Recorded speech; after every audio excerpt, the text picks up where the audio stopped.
Hi, guys. Welcome to Remember This. I'm your host, Denise Boland, and I'm so excited to have on with me a former fellow New Yorker. I have with me coming on now retired Lieutenant John Macari from the Finest Unfiltered podcast. Hey, John, welcome to the show. Hey, what's up, Denise? Good seeing you. Thanks for having me. Appreciate it. Pleasure to be here. Oh my God, it's great having you. I really appreciate you coming on, and you know, you were a New Yorker until things got a little crazy. We're not going to say certain words because, yeah, I don't want to end up in YouTube jail again. But if you want to tell a little bit about yourself, Yeah, so no problem. the Yeah, audience New knows who York. you are. Yeah, New York kid. I grew up in Bensonhurst, Brooklyn. I grew up on 68th between 20th and 21st. My mother was a school crossing guard. My father was a Vietnam vet. Moved to Staten Island in my teens. I joined the police force young. I rose to the rank of lieutenant. I was very well liked in the community. I was liked throughout the whole police department until I was told to do something that I wasn't going to do, and I didn't want to bring on to my children. Mhm. So, I had to basically leave my career early after doing 18 years, unblemished record, 5.0 rated. And I started a business. I moved my family to Florida. I started a business in the northeast end of Florida. It's been doing well. I also started a podcast there where we hone in on the issues surrounding the New York City Police Department, New York City politics, because I still love New York. I still own a home there, back and forth constantly to New York City. It's my home. My entire family is buried in basically every cemetery throughout New York City. So I mean, New York City, I do consider my home. I just don't live there at the moment, although I do own a home. And I do believe what happens in New York City and New York State happens throughout. It's just a precursor for what's going to happen next. So I don't sit here and be like, oh, I'm good. Ron DeSantis is my governor and nothing's going to happen to me. And I live in a red state and I'm free. And, and my medical freedom's free and my religious rights are protected. And I don't feel like that at all. I feel the exact opposite. I feel that I'm here. I'm blessed to be here, but I want to fix where I'm from and, hopefully return one day when my children are outside of school age, if we can't fix the problems that keep them from attending school in New York City as well. Yeah, yeah, and hopefully we can fix the problems. We have to get out and vote, and that's why I wanted to have you on now ahead of time. We're a few days away. We do need to vote early. I think it's very important that we start getting the numbers tallied. Um, First, I want to say thank you. I want to say thank you for for all that you're doing to bring the truth out. For your podcast. There's so many crazy things happening in New York. They don't talk about it on mainstream media. So thank God for people like you that do the independent reporting. Letting people know what's really going on. So I want to thank you for that. So I have a clip. One thing that concerned me now this is New York. On the New York ballot is something called Proposal 1. I'm going to show, just going to hold that up. It's Proposal 1. And it looks all good. It looks nice, a little bow wrapped on it about equal rights. So I have a couple of clips I want to show and then hopefully get your thoughts on it.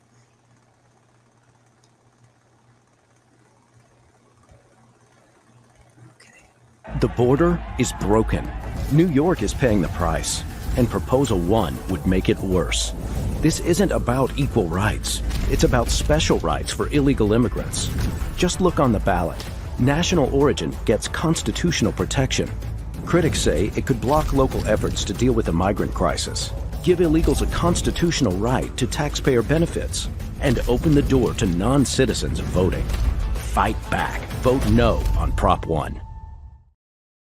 This is Bill Jacobson from the Equal Protection Project, and I'm here to warn you about New York Proposition Number 1 on the ballot in November, also known as the Equal Rights Amendment. That's a nice sounding name, but it is anything but that. You've probably heard in the news about how parents groups like Protect Kids New York are afraid of what this will do to parent involvement in their kids' rights, to girls' sports and schools. I'm here to talk to you about something very different. This is a pernicious amendment And the second part of it, which nobody is talking about, embeds theories of critical race theory and diversity, equity, and inclusion, and reverse racism into the law, and nobody knows it's happening. And it does it by saying that all the protections of the law, all the protections in the Constitution get thrown out the window as long as the discrimination is done in order to dismantle discrimination. What that means is it's reverse racism. They can discriminate against you because they say they're serving some higher purpose. They're trying to eliminate discrimination systemically. This is pernicious. This is contrary to our constitutional tradition. It's contrary to everything in our anti-discrimination laws. It would essentially throw out the New York Human Rights Act. So I am telling you, this is something that is dangerous, and I'm urging you to vote against this amendment. So when you look at your ballot, this should be a no vote. And a no vote is a vote saying that we are going to support individual freedom. We are going to support anti-discrimination. We are not going to allow DEI and CRT and all these concepts to become part of our Constitution.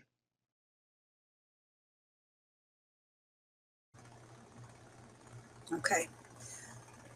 So that's proposal one. So basically it's three things. It's giving the illegals rights as taxpayers. So they'll be able to get civil service jobs like policemen, firemen. They'll get all taxpayer benefits. Also, you can't discriminate according to age. So that means minors will be able to, if they want to change their identity and they want to go through the operation to do that, they don't need parental consent. And then finally, boys will be able to play in girls' sports if this is passed.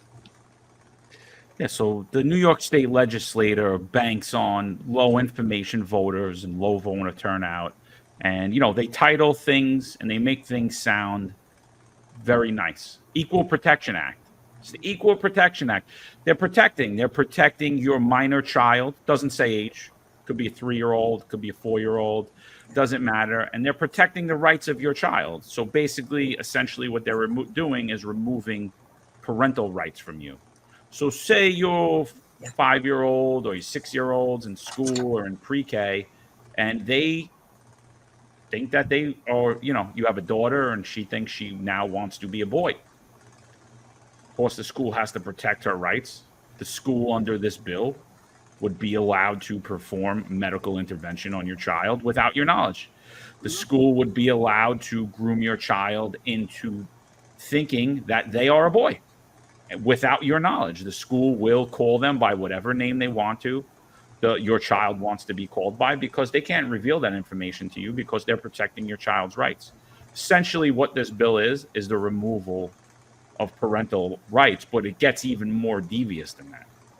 It's worded very nice. Now we move on to the national origin aspect of it, right? Oh, it sounds good. Why should we ever discriminate against someone because of their age or now their national origin? And their national origin is based upon your immigration status. So if you're an illegal immigrant that's here, you now have all the protections in the New York State Constitution that a tax-paying, law-abiding citizen a person who immigrated here legally does. And 100% that will be the pathway to allow illegal immigrants to vote in New York State, which is something that the New York State legislature already passed unanimously. And thank God it was won in court. But now we're still working towards that. They're still working towards that. City council's looking to place this on the bill as well. They also passed unanimously, and that got shot down thanks to the GOP in New York with a lawsuit. But the fight remains. I mean, so this is a very scary bill, and it's being sold to you under the guise of it sounding like a good thing. And what they're banking on is putting out the misinformation. We're protecting abortion rights. This bill has absolutely nothing to do with abortion rights. There's not one thing, but abortion rights are protected in New York State. And so like they're very well thought out plan. The proposal's very well thought out to make it sound great, and they're banking on the fact that people don't read the proposals, don't understand them, and when people like myself or Denise try to explain Prop 1 to you, what they'll tell you is that we're conspiracy theorists and we're liars. Right. But if you read the bill, the equal amendments amendment, Equal Rights Amendment, which is 108A, that's in the Senate.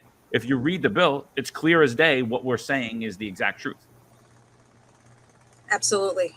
I mean, and that's the thing. A lot of people, they don't read, they don't do their research. That's why a lot of people right now are literally deceived into believing everything that they hear from the mainstream media. They don't do any research on their own. And it's a very scary thing because, like, every election before, they would say this is so critical, this is so important, but this one really is the do or die election. Yeah, we're handing over basically our God-given duty to protect our children over to the government. I mean, I think that's the most egregious thing, and then we're putting in the hands of government the ability to tell us what is and what is not discrimination. And we've seen in New York State that the state legislator, our elected officials, they have a problem understanding what exactly is illegal discrimination, what even is discrimination. So we're giving unvetted authority to elected officials. New York is under one party rule right now, and I think that's the major problem. And there's a lack of voter information. And then when you swing onto New York, the low voter turnout is the major issue, and that's why this people need to wake up. They need to understand because New York is, in my opinion, it's on a cliff and it's teetering at the point. Yeah, absolutely. I mean, what are you seeing when you talk to people? Do you see that a lot of them understand how dire this election is? I mean, what are you getting from people when you talk to them? I mean, people understand what's going on, but will we get the people out to vote? You know, the problem in New York for me has always been when I look around at people don't want to be politically involved. People don't want to align themselves one way or the other. And obviously we have a two parent working home. People are working, they're focused on work. They don't want to come home and focus in on these issues. And so they kind of detract from it. But the way things are happening now in New York, it is a more of a 1980 Reagan vibe where people are fed up. People are on the fence. People aren't happy, especially in New York. They want to leave. Everyone I talk to wants to leave. Everybody I talk to in the New York City Police Department, I talk to hundreds of people a week in the New York City. Everyone just has an exit plan, not only out of the New York City Police Department, but out of New York City. And that goes for all my family and friends in New York as well. They all have exit plans, and it's scary to think because, it's really scary. So when you look at that, you look at the high cost of inflation, the price of goods, how it's going up, middle class, people on the lower end of the scale of the economy, they're really hurting. They're hurting at home. You went from paying $7 for orange juice to you're paying $17 for orange juice. So I think it's transcending politics at this point. Doesn't matter how people identify, like, oh, I'm a Democrat, I'm a Republican. And I've spoken to a lot of people who were directly against Donald Trump, believe that Donald Trump's a racist, believe he's a hateful individual. And in the past few months, speaking to people, I've noticed a huge shift in the demographic of voters that are voting for Donald Trump. I personally believe Donald Trump is going to win in a landslide because I think that the voter apathy during this election in particular, people are starting to wake up, and I think you're going to get a very large turnout at the polls, one that we haven't seen in 40 years. I'm glad you brought that up. And Trump is telling us to vote early, and he is saying it for a reason. It looks like the left are planning some things to stop a lot of voting. I want to share something that I saw on Dan Bongino's podcast real quick. It's very short. Get your thoughts on this. Fusion Kendallanian, who is a noted deep state intel media guy for NBC and MSNBC. The guy doesn't have a thinking neuron in his brain. He just parrots what the intelligence swamp community says, is already putting out the new deep state narrative that, hey, man, there may be an attack on election day, and we're getting ready to blame MAGA supporters. Please go watch that clip yesterday. That guy, just imagine the intelligence community talking. He's known as the intelligence community's basically mop-up man. That's what he does. They're getting ready to pull something on Election Day. Make sure if it's too late and you have to vote on Election Day, folks, do not dare show up at this place at 8:35 when the polls close at 9. Please. You have one shot to save your country. Skip the gym, get a babysitter, have the Walmart delivery come later. I don't care. But please figure it out no matter what. I want to play this one more clip. I want to show you how they're already up to no good, folks. It's from Jesse Waters. Democrats suing to stop ballot box surveillance. That's not even constitutional. You have the absolute right to assemble freely wherever you want. You can't and shouldn't stop anyone from voting. I know you know that, but you're absolutely free to assemble wherever you choose. They're saying now we can't surveil ballot boxes. Why? Because they want shenanigans. Watch this. Today in Georgia, a judge ruled that election officials have to certify results, even if voter fraud is suspected. And around the state, Democrats are suing to prevent drop box surveillance, hand counting ballots, and voter ID protections. Why are Democrats trying to make elections less secure? Especially while many states across the country are finding thousands of people who aren't citizens on the voter rolls, like in Virginia, where Governor Youngkin removed more than 6,000 non-citizens from the rolls. The Biden-Harris administration didn't like that. The Justice Department is now suing Virginia for cleaning up the voter rolls, something Virginia governors have been doing for years. This is why I'm telling you, chuck the red wave bullshit out the window. They are going to pull every freaking trick in the book on Election Day if they think they're losing.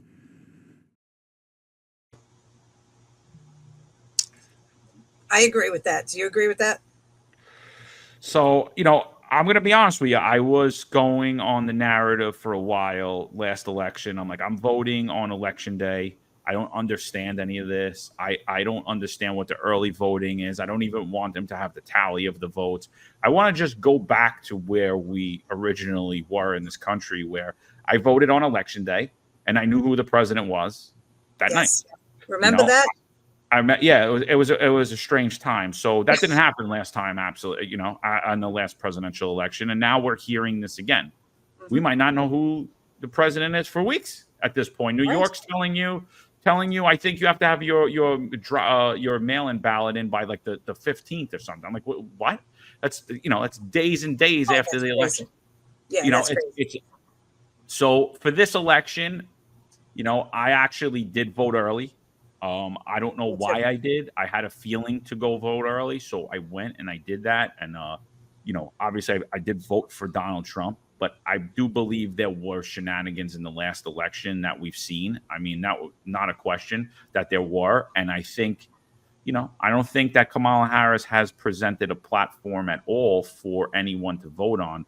So, absolutely, we're trying to make elections less secure. I mean, look in New York, you don't have to give ID. Now, they won't even if you try to show it to them, they won't take it. They won't take your ID.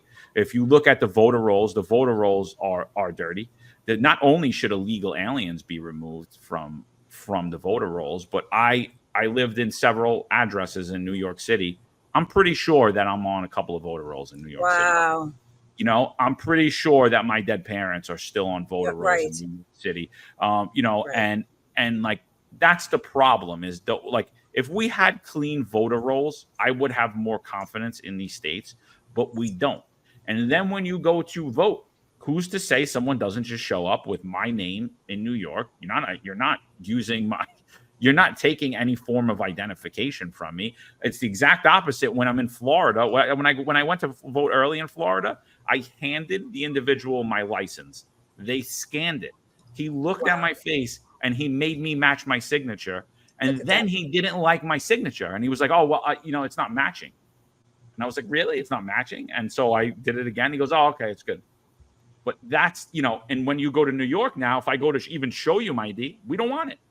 Where do you live? What's your address? All I got to do is know your name and your address. I can go vote for you. And then what happens if you show up and they're like, you voted already, sir?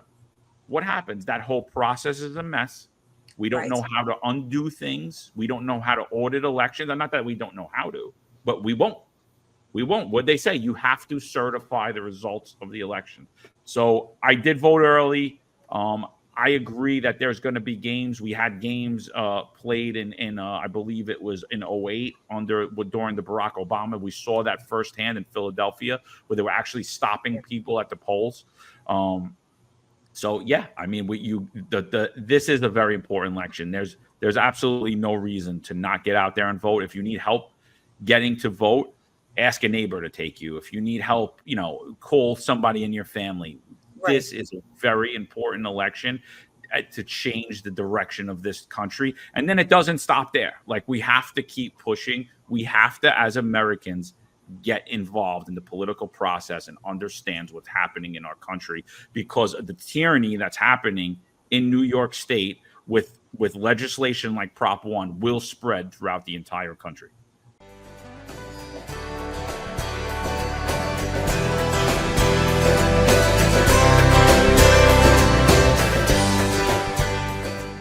Hi, Susan. How are you? Oh, fine. Thank you. Gosh, you have such a nice fancy backdrop. Do you recognize it? It's from the Tonight Show. Is it Letter? No, not Letterman, because it's had Leno? Leno. Okay. Wow. Yeah. Wow. See, I have 3 green screens that I use for work, and I could have a fancy background, but I just have ham ass. I love that. Yeah, this is my son's bass guitar.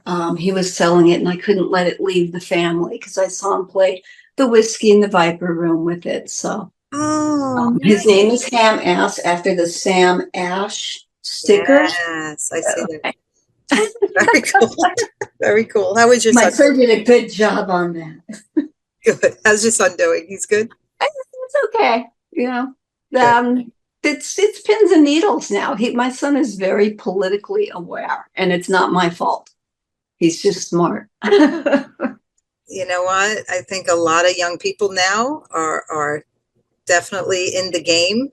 I mean, even look at us. We were never political. I know I wasn't. Oh, mine started though quite a while ago, but about 15 years ago. But I know I was not a bit political. If people started talking politics, I was very into justice, and I knew that there were some unfair things happening, but I wasn't political. I didn't know, who was running or any of that stuff. Yeah. And boy, have I changed. I am now completely addicted. I watched, conservatively speaking, at least 3 hours of podcasts per day. And I don't watch mainstream media. I'm right there with you. I'm right there with you. I actually get mad watching it because you see through the lies, and it pisses me off that they're blatantly lying and people are believing it. Somebody said to me, hey, I watch CNN and MSNBC just to hear what they're saying. And it's like, if it's important, one of my podcasters will post bits of it, but I'll have an aneurysm. I can't handle that. And it makes me so full of rage and just so angry at all the lies. I mean, that's what this whole thing is about. The lies. If somebody can disagree with me and they speak honestly about it, and they're not buying into a lot of lies, it's like, okay, well, this is how you see things. I see things differently, but you've put effort into it, and I have to admire that. Yeah. But when they're going, Orange Man is Hitler. I know. Oh, well, yesterday, I mean, Madison Square Garden was filled with Nazis. Did my hands disappear when I did that? Well, yes, that's what happens with those people like you. Their hands disappear. Oh, no, something happened in her hands. My friend was at the Trump rally on January 6th and looked at the Capitol and went, that's not smelling right. I think that's a trap. I'm not going anywhere near there, and went home. Mm-hmm. And she still had the FBI at her door within a week because her phone pinged. Yeah, the phone pinged. Yeah. innocent people. Oh, totally. And I think that the majority of people in prison now are innocent, and the people that actually created the destruction and the rioting and the violence were let go because they're not on our team in the first place. And I think they were paid to do that. Oh, yeah. Yeah. Well, I mean, why why is is the guy Brady climbing the scaffolding, the scaffolding? Yeah, what happened to him? Nothing. Oh, yeah, and I just posted kind of testimony or the interview of a guy that was recently released about 3 months ago, and there's footage of him. He's doing nothing. My friend Brandon Strock was doing nothing. He was being punished for creating the walkaway movement. Yeah. I mean, America's not supposed to do this. No, it's a different America. So let's get into it. Now I sound like Sloan. I don't know if you ever watched Sloan's podcast. He always goes, let's get into it. So for those of you who don't know who Susan Olsen is, you have to know who Susan Olsen is. She is one of the most beloved child actors from one of the most iconic television sitcoms, The Brady Bunch, and she is, and I love to do this, so I'm going to do it again, the youngest one in curls. So we have, and so you, when I first interviewed you, we talked in length about your career, but then we started talking more about what's really going on in the world, and it was off the record. And I remember you sharing a story with me that you didn't want to go public with, and I remember you saying like, oh, you'll write a book sometime and you'll put it in the book. But now, and I think it's at the appropriate time, because what are we, a week away from do or die election? So now you are ready to speak public about it, and you talk to Brandon. Do you want to tell the audience about that? Okay. Yeah, I had this story, which I sort of wanted to tell, but it was regarding a potential reboot, Brady Bunch reboot, which I'll go into later. But the thing is that my Brady brethren were still trying to sell this thing, and I didn't want to let the cat out of the bag, because I didn't want to do anything that might hinder them from selling this show, because I want them to be happy. I want them to have a show if they can. My good friend Cherie Curry, who was the lead singer of the Runaways, she's very, very political, and we're on the same team. And she had done a video for the Walkaway movement, which was started by Brandon Strock, who just walked away from the Democrat Party. It's not about being a Republican. It's not about endorsing Trump. It's just about going, hey, this party has really changed, and there's a whole lot of lying going on here, and I'm walking away from this. And there seems to be a fair amount of bullying, which is something that Dr. Phil talked about yesterday, of people who dare to basically say that emperor is butt naked. They're just saying what they see, and the walkaway community is very supportive of people. People like lose family members. They lose friendships because they walked away from the Democrat Party, because Democrats don't really take kindly to this. The ones who still believe in the old Democrat Party and still have those ethics and principles, they're quite different. And I'm not referring to those people. I still love those people. But there's a whole new breed out there that I think has rabies. But so here, she goes, do a walkaway video. And I said, but I can't, because I was never a Democrat.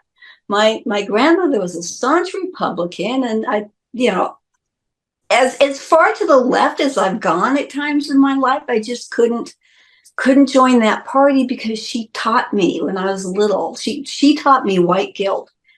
She told me that the Democrat Party was the party that was based on trying to keep slavery going.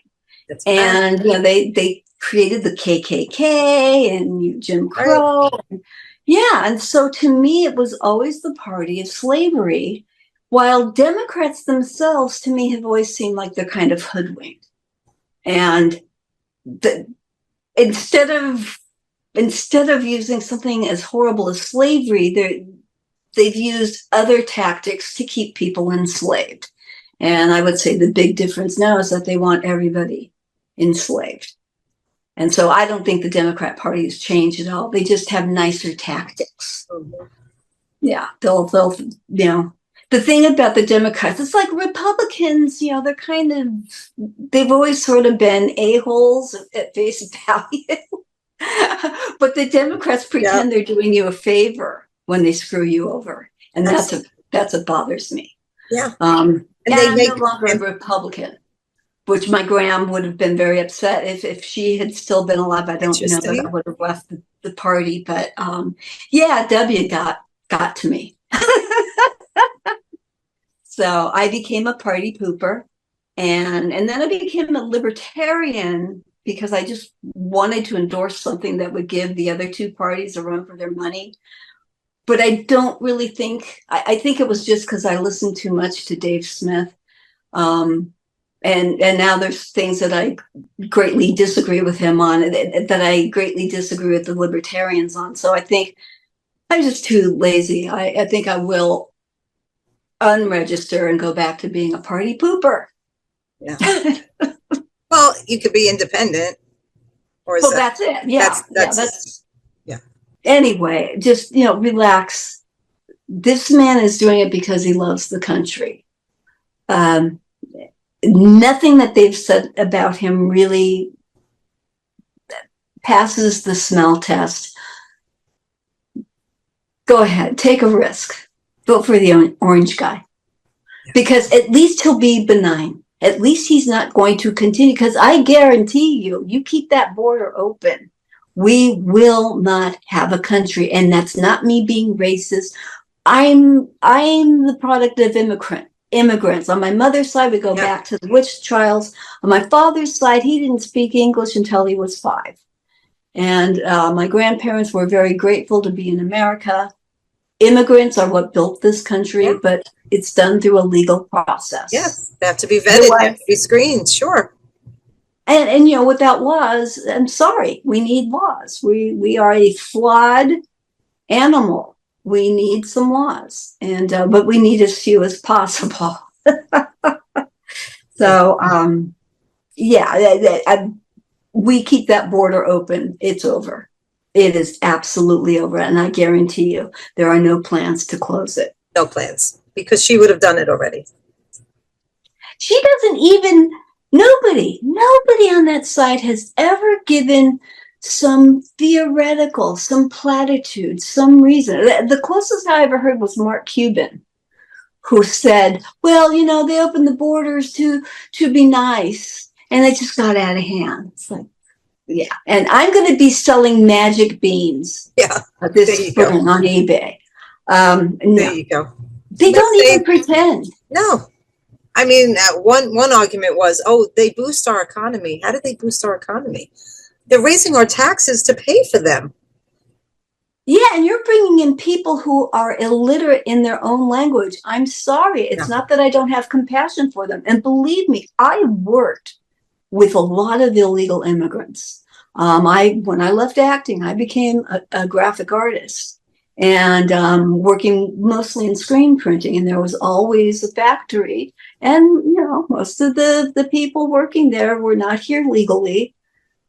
Best workers. I mean, their standards of achievement were so fantastic. And there's so many times that I sent artwork into the screen room that I knew was awful, but it didn't match up. It wasn't in alignment. And the guy would fix it. And I'd go out there and in Spanish, well, gracias, hugging. That's not what we're talking about now. We're talking about a deliberate invasion. Yeah. And here's something to think about. God forbid she does win. She's not going to need them anymore. She already got their vote. Now what's going to happen? You think they're still going to get all that money? Do you think she's going to care about them after that? I mean, they're being used. Totally. But they've always been used. Yeah. Completely. Look at I'm going to help you get into homes. okay, did anybody pay attention in 2008? We're going to have another housing bubble. They're not going to be able to make the payments, and BlackRock and other entities will come buy it all up and create this country where we all rent. You'll own nothing and be happy. You'll be happy. Okay, I lie about the second part. Yeah, you're right. You visit the pods and eat the bugs. Yeah. Mm-mm. Don't fall for it. You definitely have to go on a lot of shows. You got to go on. You got to talk to Tucker Carlson. You got to. I would love to. Greg Gutfeld. You got to go on these shows. And I know Gutfeld. I gave him a shirt. The picture of me. It was a meme that was going around years and years ago, and it said, "It's just a picture of me as a little girl." I said, "Bitch, I will undo these pigtails and fuck you up." And so I put on a T-shirt and gave it to him. That's great. I am doing Adam Carolla tomorrow. Are you? Yeah, I'm not playing ball with mainstream because I know that I can't trust them. But Adam's a truth guy. That's a possibility to be Dr. Phil. But good. Yeah, I'd love to meet my heroes. Oh, you will. You will. Absolutely. Oh, that'd be neat. So take me with you if you go meet Trump. Oh, I have a friend who told him, Trump told him, goes, you pick the job you want in my administration. That's awesome. Yeah. Yeah, he was on our podcast. By the way, I haven't plugged our podcast. It's the Crusher podcast. Yeah. How can people we're everywhere you get podcasts, but you have to search for the Crusher podcast because there's other the Crushers. And this is the guy that was just on our show on Saturday, and he's a military guy, secret operations, and very interesting. That's great. It's a political podcast. I'm hoping we don't have anything to talk about after November 5th. I know. I'm hoping that we switch over because we kind of like to do cultural things. I know, it's true. I have my entertainment platform on YouTube, and then I have my political platform on Rumble. Yeah. I know, and I do miss the entertainment part of it. And I used to do my show in a studio where we actually would put on like parodies and stuff. I got to stick with some of the stuff. You get a kick out of it, and I do miss that. So I would love to go back to doing some of that stuff too. So let's hope for days where we will have the luxury of doing that. And if we don't, we're really going to have to stand by each other and stick up for each other. Yes. Like Dr. Phil said, don't tolerate. What's worse than a bully in my book is somebody that sits back and allows the bullying to take place. The bystanders. Mm-hmm. And right. We're going to get a whole lot of crap if Special K gets in. See, I got so many names. Oh my God. I like the cackler. That one really fits. Yes, it does. My ex-husband came up with that one. Mitch, that's on you. If he I don't know what I was going to say. Well, you were saying that if he doesn't come in, which is not a thought that we want to have right now, but we do need the bystanders were just we got to look out for each other. Because all of us have supported him, especially if we did it publicly. We could be in for some bad goings on. I mean, I'm sorry, but people could be. I don't know. I'm very concerned. I'm not going to be able to come out and go look what this. But we should be able to come out and say, look what the government's doing. This is not okay. This is against our Constitution. My good friend Robert Spencer, director of Jihad Watch, always says, when was the last time you saw the Constitution stand up for itself? It can't. It's a piece of paper. People have to stand up for it. Right. So, and that's how we protect each other. Absolutely.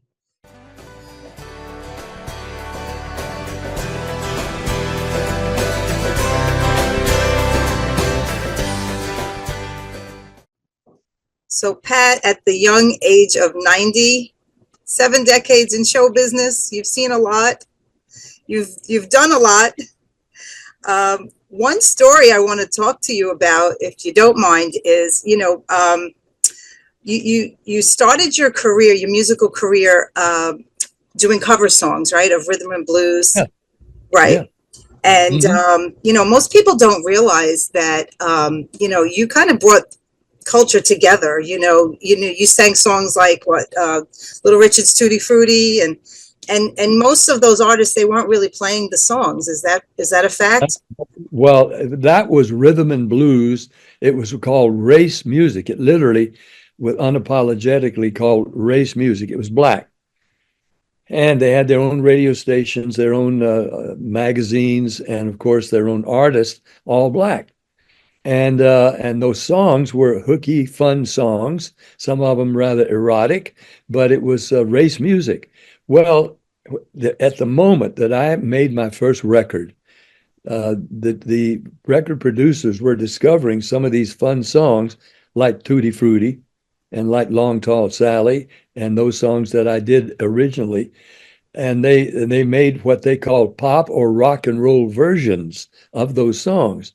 And people who didn't live through that era think that maybe we white guys who was doing those songs and having million selling hits, while the originals were not million sellers, that we were taking something from those artists, but we weren't. I recorded Little Richard songs and Fats Domino songs, Ain't That a Shame? And they would sell 150,000 of their record on the R&B stations and in the R&B market. As I say, it was called race music, but rhythm and blues. When I did Little Richard's Tutti Frutti, my record sold 1.5 million, where his had sold 150,000. And when I did Ain't That a Shame, the same with Fats Domino, who said many times, I made more money from Pat Boone's record of my song because I owned the song. I wrote it and I published it. I only got a 3% royalty from my record, but I got a 6% royalty from Pat Boone's record because I wrote the song and published it, and they had to pay me. And I made more money from Pat Boone's record of my song than he did. Wow. And so I was helping You were helping these black artists get across into the pop market, which we were now calling rock and roll. Literally, Elvis and I, as I've said many times, were midwives at the birth of rock and roll, because we took what was called rhythm and blues and made it rock and roll, which was a phrase that was popularized really mostly by Rock Around the Clock, when that rock thing happened. And rock, see, in rhythm and blues music, rock and roll all night long, baby, might include dancing, but maybe other things as well. But when we sang we're going to rock and roll all night, it meant dancing and having fun and partying. And so I will tell you something that hardly anybody knows, but I was there when he said it. Jesse Jackson, on his own show on the Rainbow Network, when I was being interviewed by his daughter about my album of rhythm and blues classics, recorded with the original performers like James Brown, Earth, Wind and Fire, Smokey Robinson, Kool and the Gang, and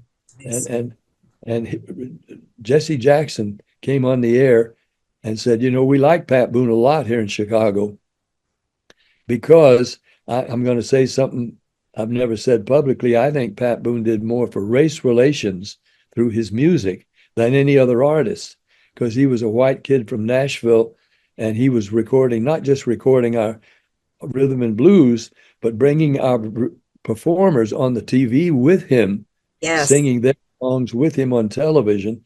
And I think he did more to calm the white folks down and over their concern about rhythm and blues and rock and roll with his, yes, in some ways, lyrically cleaned up versions.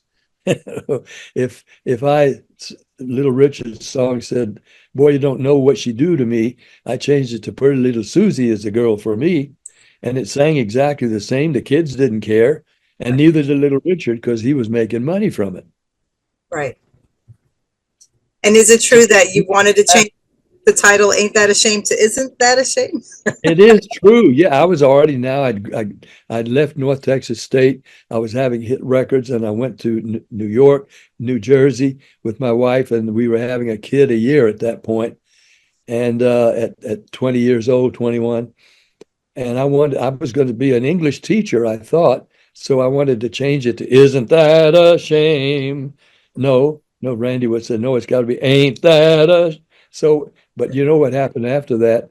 Webster's dictionary included "ain't" as proper usage from Old English versions of "isn't" or "wasn't" or "aren't."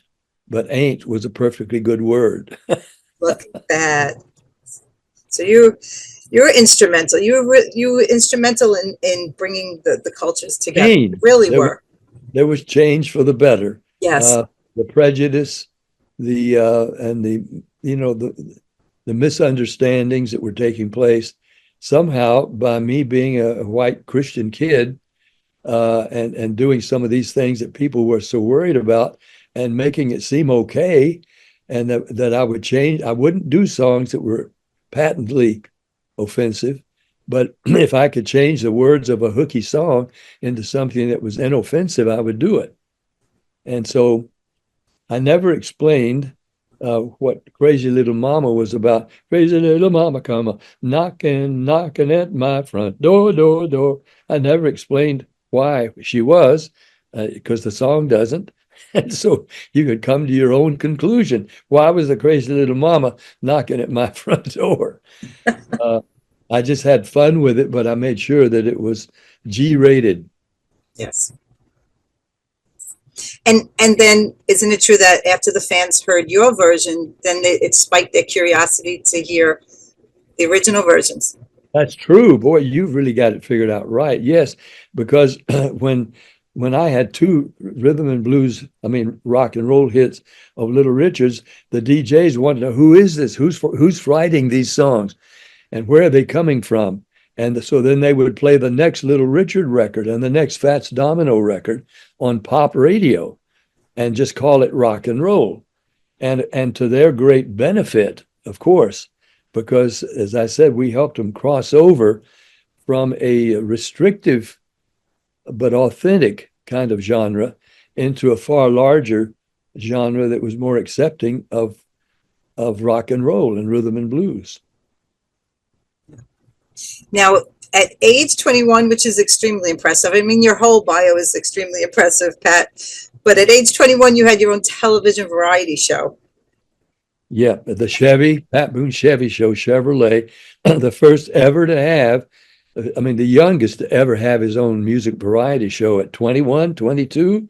And all the great other artists, the singers would come on my show: Nat Cole, Ella Fitzgerald, Sammy Davis, the Mills Brothers, Perry Como. They would all come on young Pat Boone's. I wasn't little, but a young Pat Boone show and sing with me as peers. I mean, for me at 22, 23, singing with Ella Fitzgerald and Nat King Cole and Perry Como and Sammy Davis, and yet I had many black performers who came on with me. And actually, I quit my own show when Chevrolet and ABC would not let me have Harry Belafonte, because he had become very active then in civil rights. He was the most popular entertainer in the world. And he called me after I'd been on the show for 3 years. I like the way you treat your guests. Would you like me to come on and let's do some music together? And I said, of course. And when I told the ABC folks and the Chevy folks, Harry Belafonte wants to come on my show and sing with me. No, you can't do that. What do you mean? Well, Chevrolet is getting lots of criticism in the South because this was late 50s and the prejudice was still very alive. And there some people are going to switch from Chevrolet to Ford if you keep having all these black performers. And I said, you're telling me I can't have Harry Belafonte, who calls and volunteers to come on my show? Well, we're afraid I can't have him come on because we may cost us our sponsor. And I was stunned. And I said to them finally, fellas, it's called the Pat Boone Show, Pat Boone Chevy Show, isn't it? Yes. if Pat Boone can't have Harry Belafonte on his show, it's not the Pat Boone show. So I'm going to have to ask you to get somebody else to take the show from here. They said, you're going to walk off your show for that? I said, it's not just that. I grew up in the South. I was born in Florida, raised in Nashville. I know the problem, but I'm not going to perpetuate it. and so then they backed off and said, well, can you guarantee if we have him come on the show, there won't be any overt civil rights statements? I said, look, I can talk to Harry about this. And if we do this show, which we didn't, because it was the end of the season, and I just did not renew my contract to do the show because of that restriction. But I had said, if Harry Belafonte comes on the show and we sing together, that's enough of a statement. And I know he'll agree. and he would have, but it just didn't happen. But that caused me to go to specials, that is 1 hour specials instead of the half-hour show. Yeah. Anyone sitting on the fence real quick, and then I'm going to ask you to close us out in prayer. Anyone sitting on the fence real quick, what would you say to them if they don't know which way to vote? Look at yourself in the mirror. Did you create yourself? No. Were you once an embryo? Yes. Were you once a fetus? Yes. Were you, when your mama was in the 5th month of pregnancy, I want to ask Kamala Harris this. In the 5th month of pregnancy, were you a human being? Yes. When you burst into the sunlight and the water broke from your mother, were you a human being? Yes. Did you create yourself? No. You were created by a mother and a father. And who created them? As you go back down the line, God created all of us. He cares about us. As you look in the mirror, what does he expect of you? Do you want him? He's looking at you right now. Do you want him to take you to heaven? You know, when you leave this life, are you living a life that will prompt him to do that? Make him know that you care about him? I mean, this is what all of us must ask ourselves, and realize we are created beings. There is a creator, and not just our mom and dad. They were his instruments in creating us, but they can't take full credit because in some way you and I were created in his image, and he treasures and actually praises and will bless those created in his image if we want him to. We make the choice. Do we want our creator dad to bless and take us through this life and then receive us into heaven when it's all done? Yes. Well, then let's just make our decisions based on, and you can't make the proper decisions unless you know what his will is. And that's why we have the Bible. You can read it, and learn from it more and more, and know that you're pleasing your daddy. Well put. Thank you for that. Would you mind closing us out in prayer? Sure. Thank you. Lord God, you are so good to us. You give us chance after chance after chance. You're so patient with us, Lord, like a good daddy. But you also have great expectations of us, and you want to bless us. I know you want to bless us. You've blessed me and each of us. And this dear lady that I'm talking to right now, your daughter. So, Lord, we pray together that you will bless each of our listeners, that each one will want to please our daddy and seek your will, that you can then bless us copiously in ways beyond our imagining sometimes, and certainly free us of the things that plague us, give us things we need and can't get for ourselves. But you are our creator. You are the God who does. So, Lord, help us that we live in a way that we can rest assured that we belong to you, and you're looking out for us. You will bless us as long as we're in this life and in this body, and you'll take us to heaven. When we leave this life, we beg you for it. We claim it in Jesus' name. Amen. Amen. Thank you. I love you so much, Pat. Thank you so much. Thank you for coming on again. They don't let me do that on most of these interviews. I always welcome the prayer, always. But thank you. And we can say Jesus is Lord. We are on the right podcast. That's another song I wrote, by the way. I think it's the best song I ever wrote.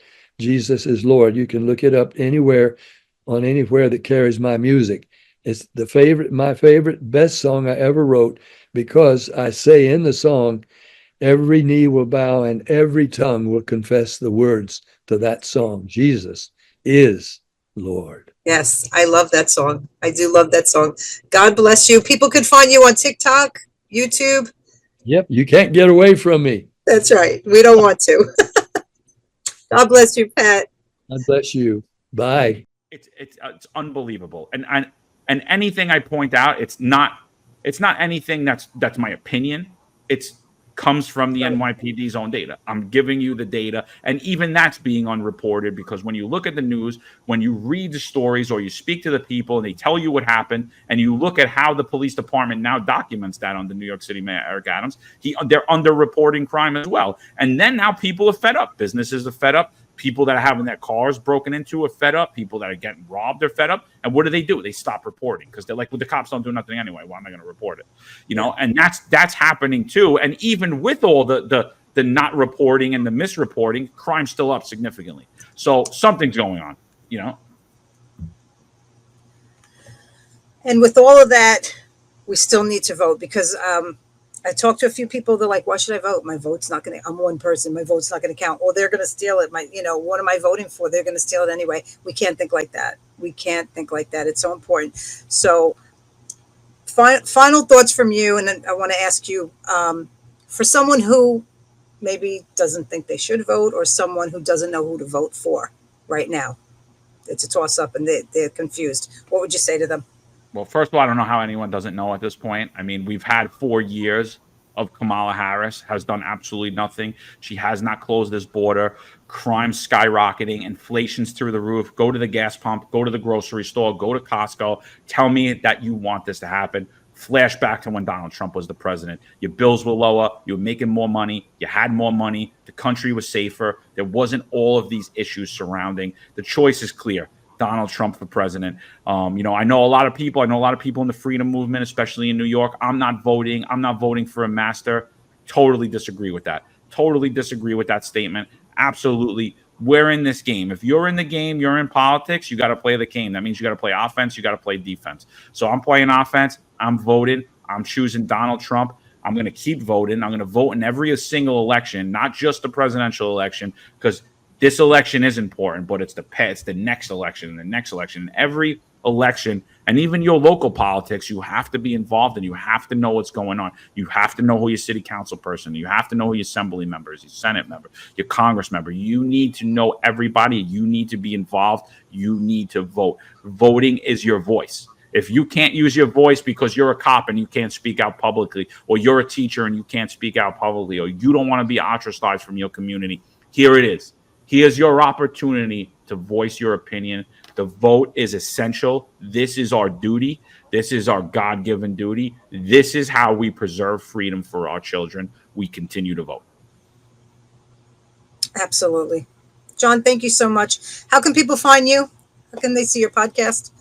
Yeah, I use my name for my social media handles at John D. Macari for everything. You can see it below. The podcast, New York's Finest Retired and Unfiltered Podcast, at The Finest Unfiltered on Rumble, on YouTube.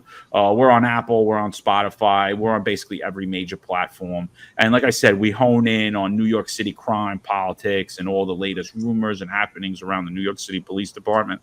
And especially today, a lot about the corruption involving New York City mayor. So that's what we've been focused on. We've been under heavy attack, but we'll keep going. So I appreciate you having me on.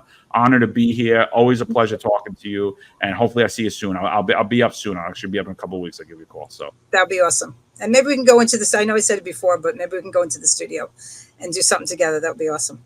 Sure. All right. Absolutely. Everybody vote early. Thank you, John. Let's hope next week we're going to be celebrating. That's it. Make America great again. There you go. Thanks, John.